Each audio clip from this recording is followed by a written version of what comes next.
નમસ્કાર દોસ્તો, આપ જોઈ રહ્યા છો સમયસ ડિજિટલ કેશવનગરથી. કેશવનગરમાં અત્યારના બાંધકામ ચાલી રહ્યું છે એનો આપ નજારો આપ જોઈ શકો છો કે બહુ મોટી સંખ્યામાં લોકો આજે હેરાન પરેશાન થઈ રહ્યા છે, કારણ કે આજે બાંધકામ થઈ રહ્યું છે એના માટે.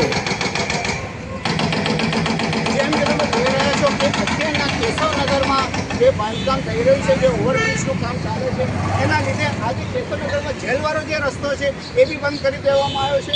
આ કોમનવેલ્થ જેમ 2030માં જે અમદાવાદને જે મેજબાની મળી છે એના ભાગ્યરૂપે આપ જોઈ શકો છો કે બુલેટ ટ્રેનનું કામ એક ચાલે છે, એક આ વર્ષો જૂનો બ્રિજ છે. અને એ સિવાય એક પહેલેનો બ્રિજ તમે અહીંથી જોશો તો અહીંથી છેક આરટીઓ સર્કલ સુધી કાઢવામાં આવી રહ્યો છે. એટલે આપ જોશો કે અમદાવાદમાં જે પરિસ્થિતિ અત્યારના છે કે તમે જોશો કે જ્યાં ને ત્યાં કામકાજ ચાલી રહ્યું છે અને ખૂબ જ મોટી સંખ્યામાં જે બાંધકામ છે, જૂના બાંધકામ છે એ તોડી અને નવા બાંધકામ થઈ રહ્યા છે. અત્યારના આ રસ્તો લગભગ બંધ છે અને એ રસ્તો લગભગ ચાલુ થતાં 2 થી 3 મહિના આ જે બ્રિજના લીધે આ જે કામ બંધ છે એ 2 થી 3 મહિનામાં કામ ચાલુ થઈ જશે.